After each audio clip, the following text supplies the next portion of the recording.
to Pillow Talk with Dr. Boyce and Dr. Alicia Watkins. My name is Dr. Boyce Watkins, and I'm here with my lovely wife, Dr. Alicia. How you doing today, man? I'm trying to wake up. I just want to dedicate this podcast to all the mamas. They got to watch over their kids this summer. All Keep the up with them all. mamas. Isn't that Man, what Outcast said? yeah, I get it. It's like what I have crust in my eye. Thank you for taking that Yeah, out. yeah. You have, it's almost like you have my eyelashes on your face or Oh, something. gee. I don't know how that happens. I'm telling you. Anyway, you clear your throat, boys. I got to wake up. I know, right? Yeah, yeah. So this is our sleep voice, and in case you're new, welcome to Pillow Talk with Dr. Boyce and Dr. Alicia Watkins. This is where my therapist wife and I get together, and we have fun, intelligent conversations about things that matter for our people, particularly areas of relationships. My wife is a licensed therapist and a full professor of social work, and you guys know my doctor's in finance, and so we found so many overlaps in the whole love and money category that it's really utterly fascinating. Just the psychology of it. By the way, shout out what city you're from. Let us know what city you guys are from. I see Terry Cobb. Terry Cobb comes in a lot. He's in Atlanta. He put his B1 in there. Dennis Spraggins and Deba Lowen and Joshua Floyd. How are you? Where are they from? Dr. Conrad Bingham. What are you a doctor of, Dr. Conrad Bingham? Joshua Floyd is a truck driver. That is a tough job. God bless the truck drivers. Well, you know what? I hope that he can listen to us and it'll help him on his road. We Oh, we need truck drivers heck yeah. because, like, how do we get stuff? Nothing gets anywhere without truck That's drivers. right. It's not like they use helicopters or anything. But Anyway, look at some of the cities here. I see Memphis for Zandra, Cincinnati for Artrell. Dennis says we are a power couple. Do you feel like a power couple? not at the moment, but maybe we are. Well, we're a sleepy couple. How I about am that? very sleepy right There now. we go. Let's see here. Deba from East Hartford, Connecticut. And I see Minnesota for Dennis Spraggins. Tamarack, Florida for Roy. Dallas, Texas for Debbie. Dr. Conrad Bingham is a dentist. Now, All dentists are right. important. I did a whole overhaul at the dentist office I last know. year. I mean, people have such anxiety about going to the dentist. It's really interesting. Yeah, it's because you're hearing all these drills, and it took me a long time to realize that just because you hear a drill doesn't mean that somebody's gonna be in pain. Though sometimes the drills don't even do anything; they just sound terrible. Goodness. Yeah. Well, shout out to Dr. Bingham, dentist, Black Dentists Matter. I see Anita English is from Manchester, New Jersey, and I see Omaha, Nebraska for Wanda, the home of Warren Buffett, the Oracle of Omaha. He's from Omaha? Yeah, yeah, he lives a very simple life. Does he really? Yeah, he eats McDonald's Wait, why cheeseburgers. why would he live a simple life? It doesn't make sense, right? Like literally, when you make, you're Like, making why? $100 million a day, What's up with that? you would think that somebody could like afford a nice car. Splurged on a nice car. How about that?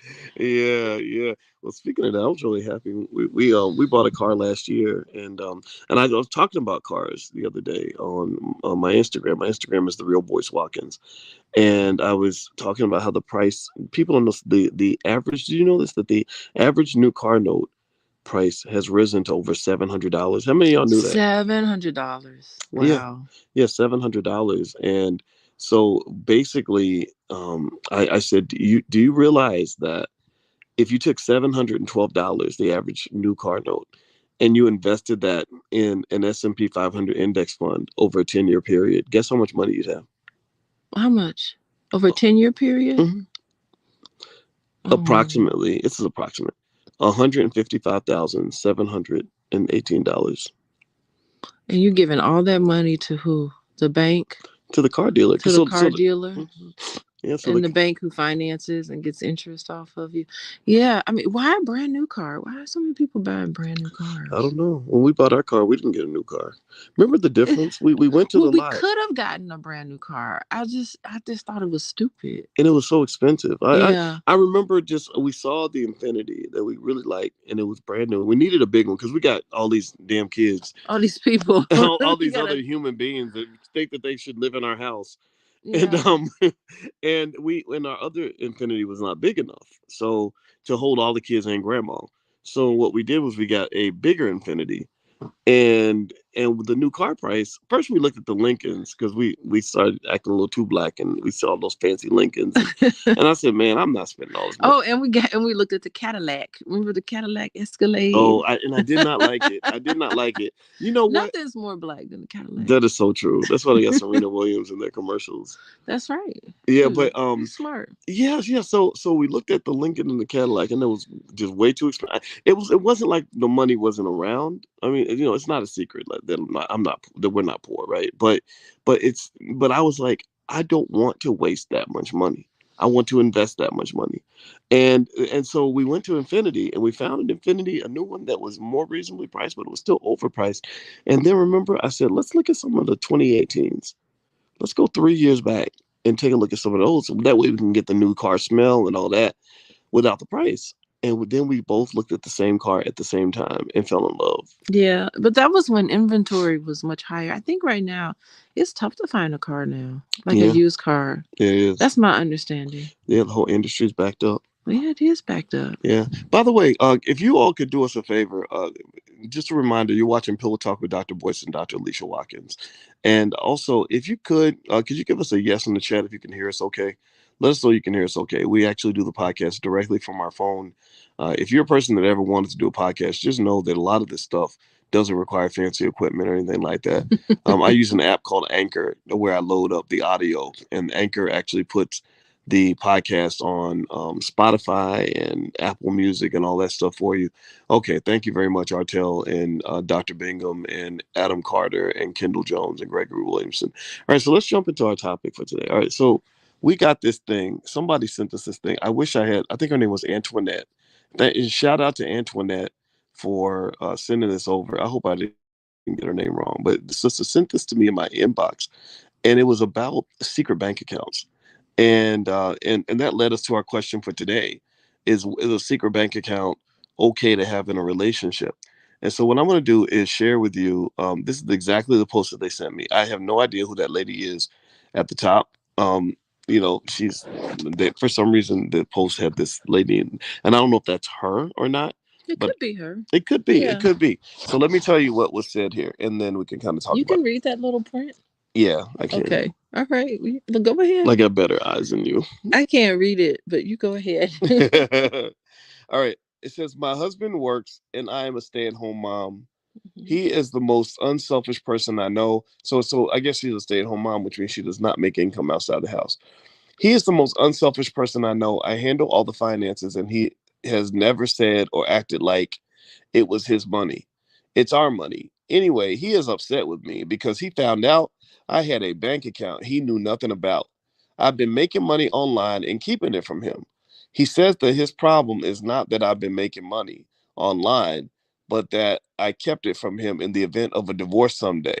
He said that women keep a stash of hidden money in case the marriage fails. It's like a man keeping a side chick in case the marriage fails.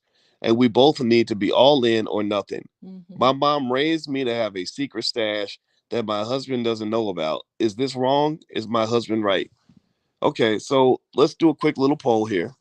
Um, do you think that she's wrong, or do you think that she's okay? If you think she's okay, put okay. If you think that she's wrong, put wrong, or you can say super wrong, dead wrong, hella wrong, extra wrong, wrongity wrong. Or if you think she's okay, or if you think she's smart, just say that too. You can say, okay, I'm seeing wrong from Adam Carter. No, says Ashwin. Adam Carter says husband right. Scarcity Mindset says Dr. Bingham. Okay, Jacquez Yeah, says that's wrong. a good one. Okay, Reginald says she is smart. Art Trail says wrong, wrong. As a mom not working. Okay, I'm seeing a lot of wrong. Okay, I see some okays. The okays are making a comeback here. Let's see here. Randolph says okay. All right. She's not wrong, but he found out, says Zandra. Oh, okay. So let me go to the beautiful black woman sitting next to me and ask her, who sees couples every single day. Um, what do you think? What would you say if a couple came in to your office with that? particular issue? Well, first of all, I don't like to get into who's wrong and who's right. Okay. I don't like to judge because that takes judgment. So if she is a stay-at-home mom, maybe she feels vulnerable.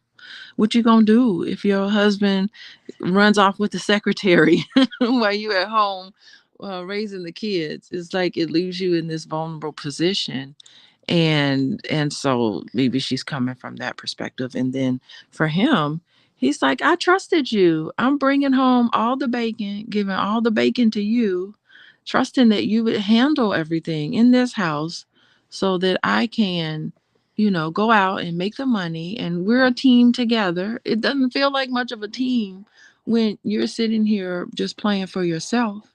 And it sounds as if he probably didn't have an issue with her bringing home, with her having her own stash. It's just the idea that it's a stash that she was keeping from him. Like, Mm, it's a secret. I think the secret part is probably what bothers him. And for her, she's like, my mama taught me this. My mama taught me always have something secret because you never really know.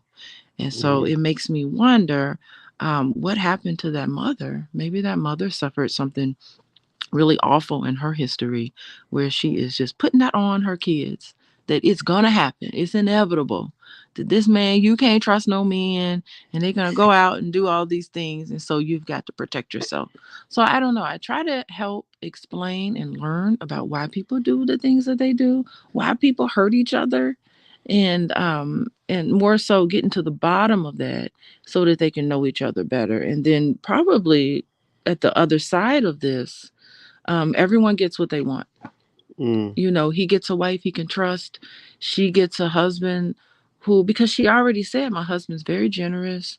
My husband's very kind, very nice. So it doesn't seem like he's done anything to really make her feel as if he'd be malicious in some way. So yeah, it's just having a conversation and understanding, instead of like being upset and mad. interesting, interesting. I would definitely agree with you in that it doesn't feel right, and it and I think that where maybe we're a little different is like I might think about things from what I consider to be a practical standpoint. I think about what her mother must have gone through, right? And Awful. you and I've been talking a lot about the research you've been doing on financial trauma. You're getting that trauma Hmm. certification, and trauma is real. It really impacts you, and it can shape how you see things. And so when people talk about a scarcity mindset, typically the scarcity mindset comes, I would imagine, from some sort of trauma, like where you've been in a situation where things were scarce. You got So caught off guard too. It was yeah, a you got surprise. caught slipping, and you become a hoarder. You start to hoard, like like the little poor kid who goes to the rich people's house and he's like putting food in his pocket. In the drawer. Yeah, he's Yeah, because hiding because food. yeah, because he's thinking that there won't be any food, and that typically comes from a real experience, Hmm. and I think that if you look at what's interesting is that things are different now than they were 50 years ago, 40 years ago. As 40 they should be. right, 40 years ago you had divorces where the husband would, I knew a lady like this who was suicidal because her husband, she had quit school, she quit college because her husband was going to be a dentist, and he Wait, she's not just married to the guy in the chat. she's not married to, no, she's not married to the brother in the chat, Okay. but she was going to be a dentist, and or he was going to be so Dr. Bingham, he's going to be a dentist just like you. And she just was so proud of being married to this dentist, and it allowed her to be a stay-at-home wife for over 20 some years.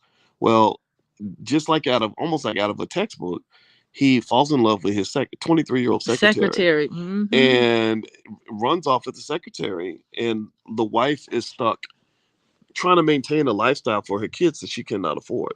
Her kids were in private school and they live in a nice neighborhood. He left her with nothing, nothing, nothing, nothing. And that, just And they were married to each other? yeah, when I heard that story, I What was said, the that courts sounds doing back then? that's the thing. I don't know. Maybe it was Uh-huh. taking too long, or maybe she couldn't, maybe he hid his assets, or I don't know. But Okay. but I don't think you can do that as easily now. Like, and No. that's the thing. And that affects both him and her. Yeah. If they get a divorce, he still has a right to have half of all that secret money. And if you go to court and lie about the secret money, oh, the judge will beat you, will whoop your ass. They do. So it's funny because you think that money is secret. You have these secret accounts, and if the marriage gets dissolved, first of all, it's there's a way to find that secret, what so-called secret account, and you got to share that money. You Mm-hmm. got to share that money out. So you think you putting money aside? That's just my money. You Hmm. can't be putting no money aside. That's our money. Where you putting our money? You know what? I think that if it's like you're hiding money, you can't hide it in a bank account. You got to hide it like a dope dealer. You got to have like a under your a under bunch your of pillow. cash under your pillow or buried in the backyard. You got to go Pablo Escobar with it. You can't just be like, "Oh, I've got an account over at Chase Bank," and they're never gonna With your find it. social security number Right? attached. Where my socials attached. Yeah. Oh, Like, what's up they'll with the that? forensic accountants will never find this. Yeah. It's all the way over at Chase Bank. And I could tell like the husband may have been like kind of insulted. Like, Dad, you didn't think highly of me that I wouldn't mess you over if something happens. It's really Mm, strange. I mean, it really speaks to the fact that before you get married to someone, you really need to get their financial history. You really need to have a conversation mm, about their relationship with money. It's mm, mostly psychological. mm. That's so true. I think you can learn about a person's relationship with money by watching and not just talking. Because I believe that when you talk to people, they tell you who they want to believe that they are. But when you watch people's behavior, you get to see exactly who they actually are. Yeah, but I mean, that's an implicit understanding. But I think that with marriage, everything needs to be explicit. We can't be making no assumptions here. It's kind of like, and you have to be open for that conversation. So if I were to come to you and say, "Hey, Boyce, I noticed that you handled money in this sort of way. Can you tell me how you came to that decision?" You have to be open Mm, to answer that question and not get offended and not be like, "I don't owe you no answer." No, yes, you do. Tell me what's going on with you in this money decision. And I'm asking these questions because I want to know if you're fit.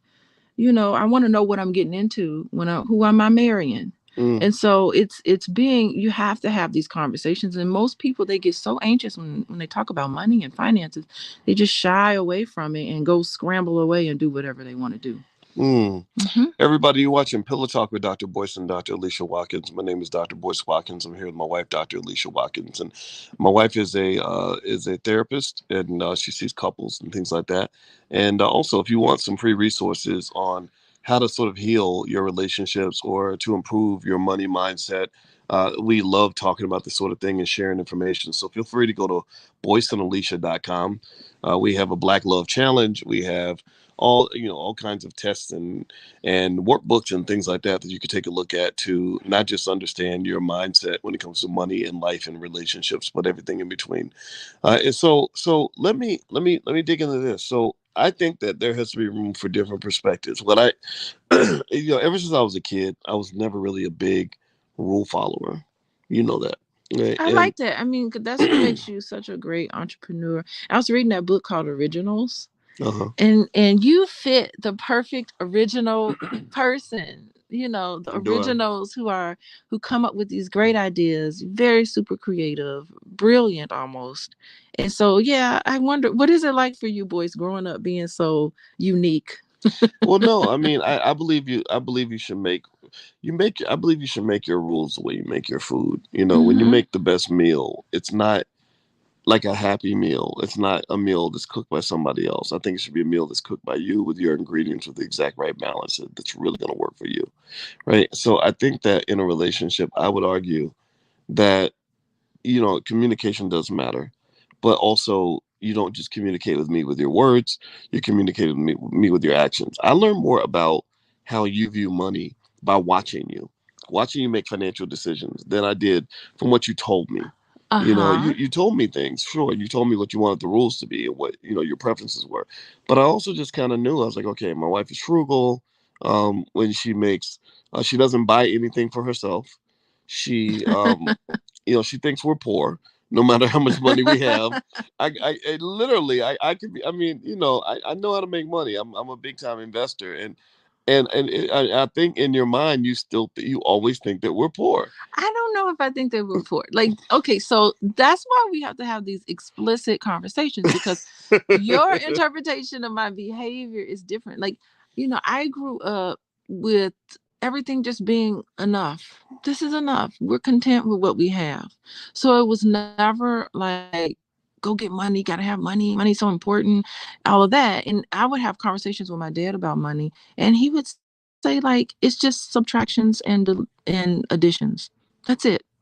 You just make money, you spend it, you have to, it's like an ebb and flow. So money was never anything really that was seen as a lack thereof when I was growing up, but it was never seen as money is so important that you attach your value and your worth to how much money you have. It was more so intellectual, because there were a lot of intellectuals in my family. And so we were more impressed with conversations, with what with how to engage with each other, than we were with spending a bunch of money, or just making sure we have a lot of money, or going out to eat all the time, living it up. Like, it was never like a live it up lifestyle. It was just more like, we're content with what we have. What else could you want? You're comfortable. You have a roof over your head. You have clothes on your back. Let that be enough. Let's now focus on other things. So it just wasn't such an emphasis. And then me and you start dating, and it's a whole different world. Well, Your world. well, also, well, part of it, I mean, it was a different world also because there are opportunities financially and otherwise that appear, when you've been able to do something well, and Yeah. so I don't consider myself to be a person that attaches value to how much money I have or whatever. But I think as a man, I've always felt it is your responsibility as a man to make sure your family has what they need. If your kids are hungry and starving and your wife doesn't have what she wants, I do feel like that is something that as a man you want to do your best to address. Okay. Maybe there's only so much you can do, but if you're not trying, then that's a problem for me. And so I guess when it comes to money and everything else, I've always been open with sharing. I don't think that sharing's a bad thing. I would say that also I would imagine in basically in marriage, I'm guessing that it's a matter of like number one, I think you should invest in the marriage and do your best to not get divorced. But if you get divorced, uh, I personally wanted to be married to someone who wasn't going to try to take me to the cleaners financially. Like if that like that song. Remember that song "Hit 'Em Up" style? Ladies, if your man want to get buck wild, you know Oh what I'm talking Lord. about? Yeah. That song used to scare me. Wow. That song scared me. That's like basically that's almost like that's like a financial rape song. Oh Like if he gee. makes you upset, go take everything he's got, hurt So him as take much his as you gold can. card and go charge that thing up. Yeah, it's like I mean, Wow. literally, it's like let's go financially violate him So the because fact that he hurt my feelings. yeah, so the fact that that scares you, has something like that happened to you No, in well, real life? actually, it wasn't before that song came out, but I did. I mean, a long time ago, I did have a girlfriend who knew we were breaking up, and when I went to sleep, she took my credit card. Ah, She's, see, that's why it but scares you you. know what? No, Because it well, the actually thing was, happened to no, you. actually, remember the song scared me before the incident took place, and actually, the amount of money she took really wasn't like a crippling amount of money. It was like $250. Yeah, but depending on where you are financially, like if were you a graduate student? Yeah, but I had money. Yeah, but as a graduate student, $250 is like, what is happening? Well, for me, it wasn't because I had scholarships. Remember, I was a superstar student, so I had all these scholarships. So I had But that's money. that's not the point. The point of the amount is not the point. The point of it is that you had that in your conscience, and you had that there, and then sure enough, here's somebody that just went and while you were sleeping, Well, yeah, and yeah, that's abusive. well, remember too. I mean, I saw. How many of y'all have ever seen like a divorce that got really messy, and somebody got just taken to the cleaners financially? I don't Ah, think, and I don't think that and I hear men so talk you about that. saw that? Yeah, a lot of men see it. Okay. A lot of what women see is what this lady's mother saw, which is where the woman gets abandoned financially and the man goes off and lives his life, and the mother's living in a one bedroom apartment with three kids trying to find a way to make it by. But what the men have seen is their friends. get just slaughtered economically and and emotionally drained, maybe have their reputations ruined because maybe they did something inappropriate or whatever, and they've been shamed because of it. And it scares me. It makes men say oof. And I think these are real experiences. I don't think this is like Yeah. some distorted reality you've created because you're overly paranoid. It's like, no, I've really seen somebody get their ass whooped in court. And So it's not as if these things have you've experienced these things yourself, but it's almost like a vicarious experience. You're living yes, vicariously through someone else, and then you're carrying that with you. Yeah, yeah, it's you like watch the other slaves get beat on the plantation, and it makes you act different toward massa. yeah, and so you're carrying this fear along with you into these relationships, and it's almost like so this person trusted this lady, and he shouldn't have trusted her, and Well, so therefore you walking around thinking in the lens of is this lady going to take advantage of me financially or if this isn't, and so that's the type of well, energy it's you a put. healthy paranoia. I Healthy think I think paranoia. a healthy parent. Yeah, I think it's like, Healthy yeah, paranoia. just like when women go out on dates Okay. and they tell their friends where they are just in case the man turns out to be a rapist. It's not like Mm-hmm. they expect the man to be a rapist. They're just saying, I want to be ready just in case. Yeah, but subconsciously you're pulling that around. Not to say that you shouldn't be cautious, Hmm. but to have that in your subconscious is really what's creating those scenarios for you. Well, So I'll tell you, it wasn't subconscious. It was very conscious. It was like, yeah, don't marry the wrong woman, or she'll, or it'll end badly for you. I yeah, think, but I think, and that's what I think feed. a healthy person can think that way. I Hmm. don't think that makes you weird or paranoid when you're just Well, cautious to protect your resources. what I'm saying is that that's what feeds your subconscious. Your conscious mind feeds your subconscious. That's why you should pay attention to who you're around and the type of environment you're around and all of that. So it feeds into that. And then pretty soon you start getting into this mindset where you start believing women are going to take advantage of you. And so you walk around with that in your head. I don't And think, but remember, I don't think you have to conclude women are going to take advantage of you. okay, You have well, to or just, conclude, but what you hmm should conclude is that some women will take hmm advantage of you, yeah. and you have to discern. You have to take the time to discern what kind of woman you're dealing Okay. with, right? Yeah. So I'm speaking, I agree with you on every level, but I'm trying to bring it up to a subconscious level, but maybe I'll bring it down. I'll bring not down, but I'll bring it to what you're talking about here. So yeah, I mean part of it is trusting yourself. You trust yourself to make good decisions. Yeah, I trust myself. I trust myself that I'm going to be in tune with the person that I'm pursuing, the person that I'm going to trust. I got to trust myself to make a good decision. And then I'm going to trust that because I made this good decision, this won't be the scenario for me. I'm going to be in a nice, loving relationship where we can trust each other. Hmm. Right? So the trust is very important. And part of it is just, also respecting each other.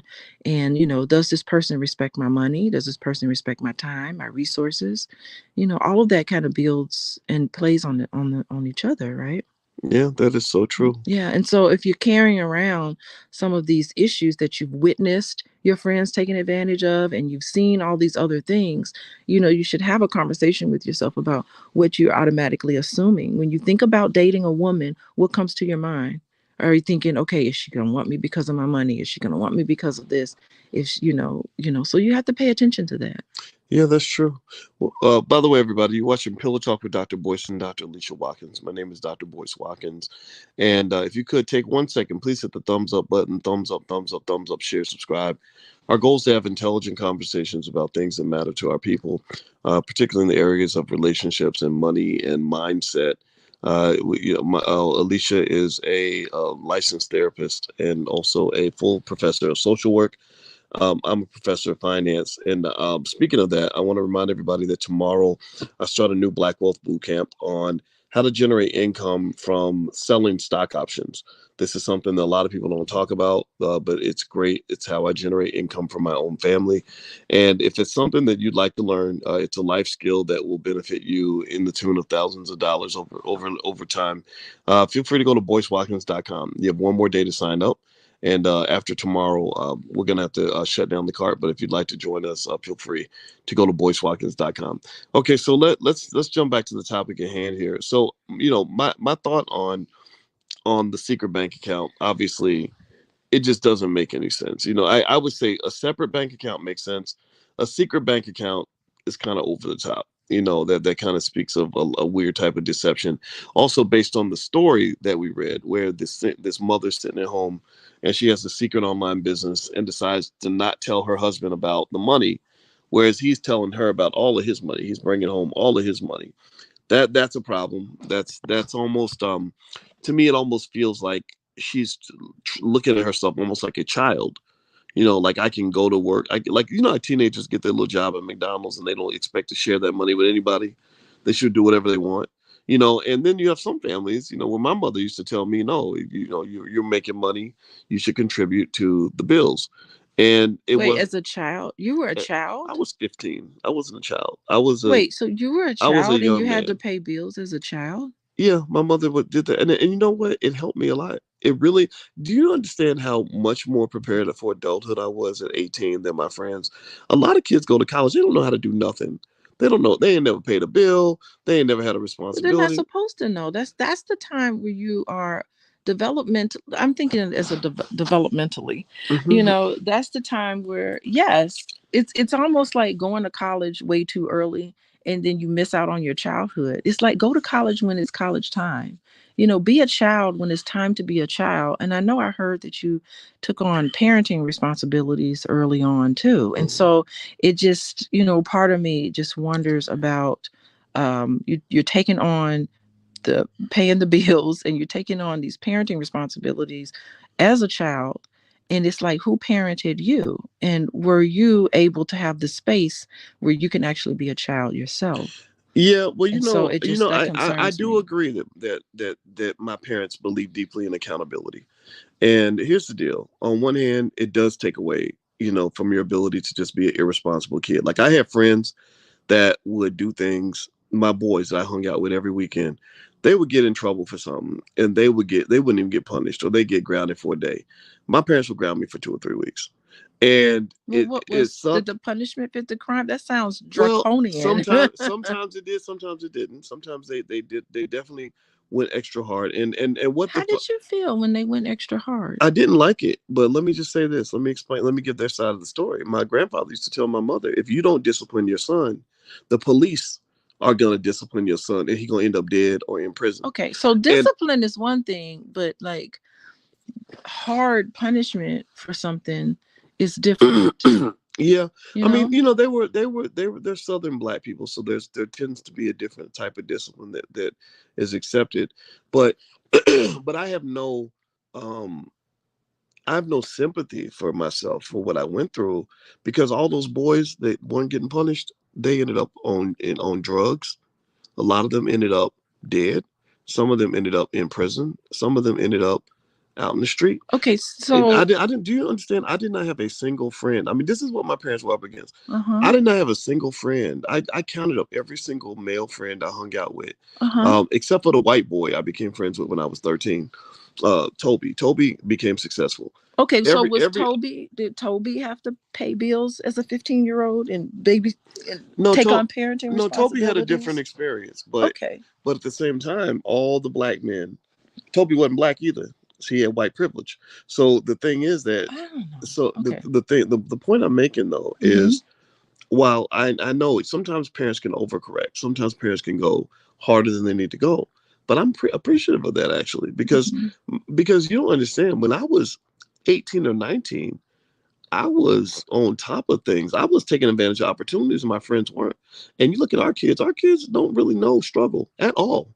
No, they They if don't. you put them in a hard situation, you put them in the hood with no money in their pocket, they wouldn't know what to do. Maybe. Who Right. knows? So But they'll never figure that out. right, and that's what That's we not do. going to be in their And conscience. that's what we do as middle class parents. So sometimes we don't put you and I had a very different upbringing from our kids. And I feel like that Mm-hmm. does drive a disparity in terms of like when I see you and I see how much determination it took for you to get your doctorate, I don't think you would have got that if you hadn't had certain experiences as a kid. Okay. You know? Okay, so I mean, you went from harsh discipline, which some people would call that harsh, and then you went to no discipline at all. And I'm just wondering, is there a happy medium to that where you can Hmm. have you Yeah. can discipline your child, but then also let them be a child, let them Yeah. experience things. Well, I played sports. I was on the track team. I did a lot of kid stuff. I would play basketball with my friends. I'd run around. You wasn't gonna stop me from being no kid. I had so much energy. My mother says I was a ball of energy. Uh-huh, I believe her. Yeah, and Yeah. and that part was there, but I also tend to be an ambitious person. I believe in achievement, and I think that Black people, we lose tremendously because we just let our kids sit there as lumps on a log and not learn anything, never accomplish anything. And I do have a respect, like when I hear about some Asian family where they train their child to be an expert concerto at the age of 12, Yeah, or but their sometimes kid is going to Harvard at the age of I get 15. it. I Yeah. don't think that necessarily Mhm. traumatizes the kid. Maybe the kid grows up and they're appreciative. Thank you, Dad, for giving me a head Yeah. start on life. Well, it doesn't necessarily well, the traumatized part, it just depends on how um how they experience that. But it just makes me wonder, when you put all this pressure on children to perform, it's like performance based esteem. Like you True. have to, it's like if my child doesn't win first place, then then forget it. Mm. When just like when Tay Tay did her dance competition, I just wanted her to get up there and have a good time. I said, get up there and have fun. Do your thing. Just have fun. Just let go. Don't be nervous. Try not to be nervous. Just let go and dance your heart out. This is the last time you're going to be doing these dances. So dance your heart out. Like that was my thing. So why waste her time, practicing and doing all this if she feels like she's got to be first? And so I think when you just focus on having a good time, believe it or not, that's when you score the highest. When you're just out there enjoying yourself and having a good time and not even thinking about the outcome in that moment, you're just doing. You're just doing what you've been trained to do. To me, that's a great use of time. And she got to hang out with a lot of her friends on the dance team. And, that to me was a good use of my time. Although I'm Mhm. a tired mama. Boyce, I'm a tired mama. Mhm. It's just, I think this is one of the first times I've just been home with two jobs, with three kids, and it's a lot juggling that. Well, you don't, well, and I Anyway. think I think that speaking to the tired mama thing, you're a tired mama partly because you have things that you want to do. You have nothing, almost nothing that you have to do. That's true. You like really, you have I'm people, putting this on myself. right, you have people at your job that wonder why you get up and go to work every day. They're like, you're married to Boyce, why would you have to work? And I'm sitting there thinking, yeah, she doesn't have to work, but I respect what you want to do. I respect the work that you do. I think that it's so, and to me, that's the idea, right? Like, I agree with you. So wait, If so you're wait. like, wait, hold on, let me Hmm. explain. Okay. So if you're like those kids on those crazy dance competitions on TV where their mothers are going ballistic and wanting to give their child, like, cosmetic surgery at the age of 5 so they can win a dance competition or a beauty pageant, that's obviously over the top. But I think there's nothing wrong with having goals. There's nothing wrong with having a purpose. There's nothing wrong with having ambition. And there's nothing wrong with really being hungry. Like, really saying, I want to win first place. Oh, okay, sure. If I don't win first place, the world ain't coming to an end. Right. I'm just gonna have to I'm Right. gonna have to adjust. I'm not gonna jump off a building. But shit, I want that trophy up there. I think that's okay. Like, Yeah. I was always the kid who did want the trophy, and I don't Hmm. think, and it didn't traumatize me or anything. And it wasn't. Or maybe it was partially performance based esteem, because I know that at least for men, and I think women have their own version of this. For men, when you win, when you are a winner, the world does treat you different. You get opportunities, you get access, you get, like a man who walks in a room and he's a millionaire, who's looking good and who's highly successful and powerful. He ain't gonna get treated like the guy who gave up on his life and sat around eating donuts and smoking weed all day. Hmm. That those two guys are gonna get a different kind of response from the world. And I think it's okay for a man to say, I want plan A. I don't want plan B. Yeah, no, I'm not saying don't be ambitious. I think what's the interesting part about it, it's a conundrum. It's a paradox. It really is a paradox, because how to get first place is focusing on enjoying yourself in the moment. Believe it or not, that's the best way to get first place. That's the best way to win, is to really feel like, okay, I am locked in. Like when you're doing the work that you do and you're just locked in that moment, you're not even thinking about first place. You're thinking about doing the best job you can do. And so the first place just follows you everywhere you go. But the thing is that you can't just always be so fixated on the first place. You really need to be fixated on being the best person you can be, the best version, the best dancer in this moment. I'm going to enjoy yourself, because I think when you take when the enjoyment is zapped out of what you're doing, you're never going to win. And Well, even if you do win, it's not quite a win because you weren't enjoying yourself. Well, I definitely agree with that. No, Yeah. but one thing I will say though, as I remember Rick Pitino, who was the legendary coach, basketball coach at University of Kentucky, who was winning championships left and right. He was talking about a player named Richie Farmer that came to his office, and Richie said, "I'm transferring. I'm leaving the school." And he said, "Why?" He said, "Well, because I'm just not having fun anymore." He Yeah. said, "Basketball was fun for me, and I'm just not having fun anymore. It's just too hard, too much." And what Rick said to him was, he said, "Do you really think that winning championships at a high level is always going to be fun? Mm-hmm. Practice ain't going to be fun." He said, "Losing weight when you've been allowed to just eat whatever you want, your whole life, that ain't going to be fun. Mm-hmm. Me pushing you and forcing you to be better than you were before, that ain't going to be fun." So I think that when we use that word fun, I think it's important to also calibrate to say that fun is the dessert that is earned after you eat the meal of discipline. Mm-hmm. Discipline ain't always fun. It's not always fun, but you have to try to get like. So there are times where I had to write a paper and I was like, bothered, and I didn't want to write the paper. But the thing is that my mindset when I was writing that paper, it had an influence on, it was just like, I hate this class. You know what I mean? So if I hated the class, my whole disposition in that class changed. So I had to tell myself, okay, you know what is it that I'm trying to learn? What's the message that I'm trying to give out? Like, I have something that I need to say. It needs to be in written form. What's the message? And when I stopped thinking about the fact that that professor pissed me off, and I stopped thinking about, you know, I better get an A in this class. And I switched my mind to, I have got to put in the work so that I can get my message across. So I was thinking about, let me write the best paper. And so that's where the fun generated for me. Do you see what I mean? So it's different. It's different because if you're begrudgingly going along, you're not going to be a good basketball player or good anything. Well, yeah, So I mean, it's just attitude is almost like, everything. right. Right, So right. that's the type of thing Yeah. that I'm referring to. Yeah, and I think You know. attitude. I mean, I think finding a way to enjoy what you're doing is definitely important.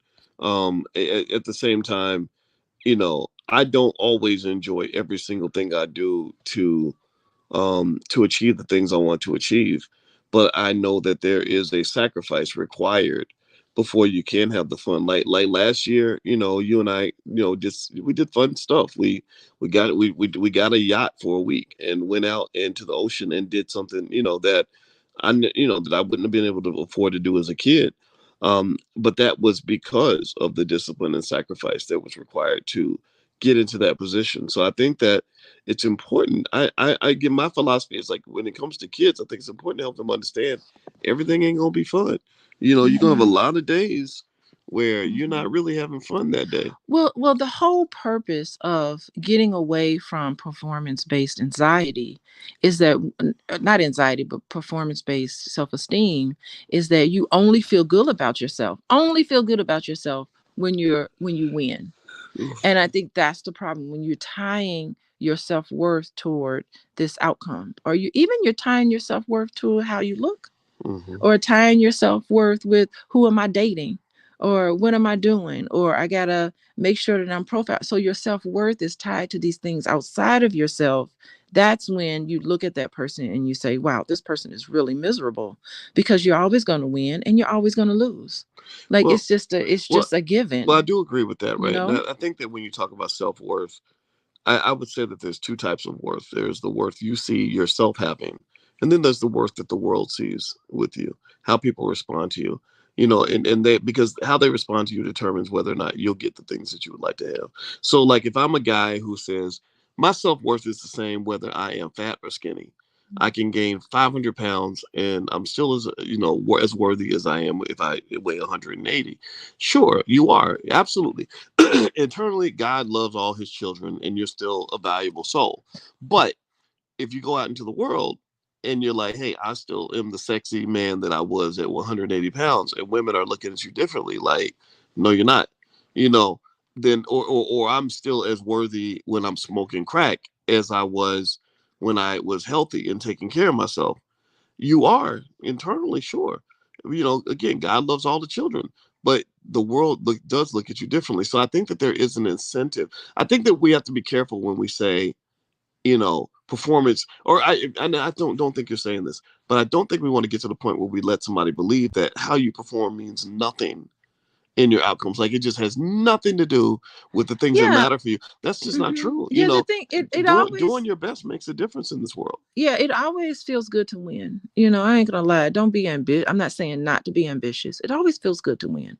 But the thing is that you can't ruin your entire day and ruminate and think about, oh my God, and just have like a horrible day because you don't. Because what's a giving? One thing that all of us have to know is that a given is that you will always lose and you will always win. And it Hmm. depends on, and that's why I love sports and I love competitions and stuff, because you really can see the measure of a person's self-worth based on what they do when they lose. Like Shakari Richardson, like you Ooh, can tell how she feels about herself based on how she behaves when she loses. that's so Like true. you really see the character of a person. Oof, You have to learn Shakari. how to lose well. And then for some people, I like people who say there's never a lose. There's a win and then there's a learn. Like those are my favorite people who say that, because you don't Yeah. even see a lose as a real lose, like I'm a loser. No, you just there's an opportunity for you to learn.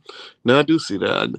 So I would almost say that maybe while the act of winning or losing is not that important, it's certainly not as important as attitude, mindset, right? Like if there's such a thing as behaving like a winner, even if you lost, That's right. right? And I do it, that I agree with, and I Yeah. think that that's important.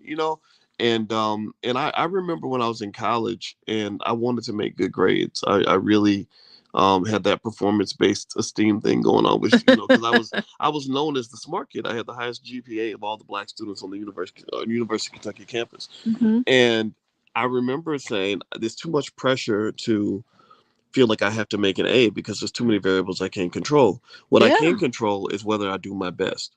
So I started measuring, I would measure myself, not I would say self worth, but I would judge myself. Like, did you do your best? Yeah. If you did your best, then it's cool. If you Yeah. didn't, then we got a problem. And I think that's okay, right? And also I know that my parents raised me in an unconventional way, but I also had unconventional success because of that. Hmm. So as much as we know parenting isn't perfect and we all come up short, shoot, I thank them every chance I get. I'm like, thank you for making me different from all the Well, all the people out here that I see that feel like they can't do nothing without a white man's permission, or they feel like the struggle is overwhelming and all that. I've never felt that way. My father mm, said, if you want to succeed, you go out there and you get it. Period. I'll let okay. you get the last word before we roll out to because it's breakfast time. Is it breakfast time? My Yes. stomach is growling. Yes. Yeah. So I want to go back to this situation. So I think secrets in general are awful in relationships. And the fact that she felt the need to keep a secret from her husband, it would be the topic of my therapy session with them. If they were in my office, I would try to get to what is it about the secrecy part that really motivated you to want to do this, to want to have it, because it doesn't seem like this husband would have an issue with her having a separate checking account or a separate account. Like, what is it about the secrecy that it just has to be something that you want to keep from your husband? And how do you expect, are these the expectations of the relationship, to have secrets and not be able to share with each other? So I would definitely have a conversation about that. What would you Mm. say for this? Yeah, I think she's wrong. If she's got a secret bank account and isn't telling her husband about it, that's not cool. That's not how marriage works. I think that maybe a conversation about a separate bank account Yeah. is okay. I think that's what you and I kind of agreed on: his, hers, and ours. And we have our joints, we have our individual stuff going on, and I think that works. But there's no one size fits all approach. But in general, if you are hiding money from your spouse, and you think you can get away with it, just know that they will find that money, and you don't want to go hiding money The when truth, yeah. you know The this. truth always comes out. Yeah, it It does. always. It does. So, and I also think that that communication piece you talked about sort of communicating these things before you get married, that's huge. And a lot of Mhm. people don't know that. Like they'll talk all day about what sex position do you like, but they won't talk about, financial things, financial history, and financial compatibility Well, and all all of that. that is important. All You those got to things talk are about all of those that. those things are important, but I mean, come on now, like the way somebody looks, that isn't going to necessarily make them a good Uh-huh. partner for life, a good business partner for life. And so, by the way, everybody, you're listening to Pillow Talk with Dr. Boyce and Dr. Alicia Watkins. Alicia's website, she sees clients all the time, and she's a licensed therapist. She's been doing it for a long time. And so, if you'd like to learn more about what she does, she has classes and groups and sessions, consultations, everything else. So, feel free to go to coachingwithdralicia.com, or you can look her up on Instagram at Coaching with Dr. Alicia. And also, my website is boycewatkins.com. So if you'd like to join my Black Wealth Bootcamp, which starts tomorrow, and we're going to focus on stock options. So if you'd like to learn how to sell stock options to generate income, then we get started tomorrow night, Thursday night at 8 p.m. We're going to meet 4 weeks, and it's really, really valuable stuff to understand. A lot of people don't know how to do this well. I do. That's what my PhD's in. So I'd love to teach you. So feel free to go to boycewatkins.com. Yeah, All right, and when you everybody. wait, and when Go you ahead. make money with stock options, don't hide it from your spouse. Yeah, yeah, right, right. When you make the stock option money, don't hide it from your spouse. how And we how we spending this money? yeah, and also send me a note to let me know how well you're doing financially. Because I know some of you all are making more money because you started investing, and I love hearing your stories. And feel free to leave suggested topics in the comments. We're always open. And thank you to Antoinette for suggesting this topic. And this got us back on our pillow talk game. So I know. I'm yeah. awake now and I'm hungry. Yeah, So let's go eat breakfast. All right, everybody, hit the thumbs up button, thumbs up, share, subscribe, everything else on your way out the door. Love you, and we will see you all soon. Take care. bye, everyone.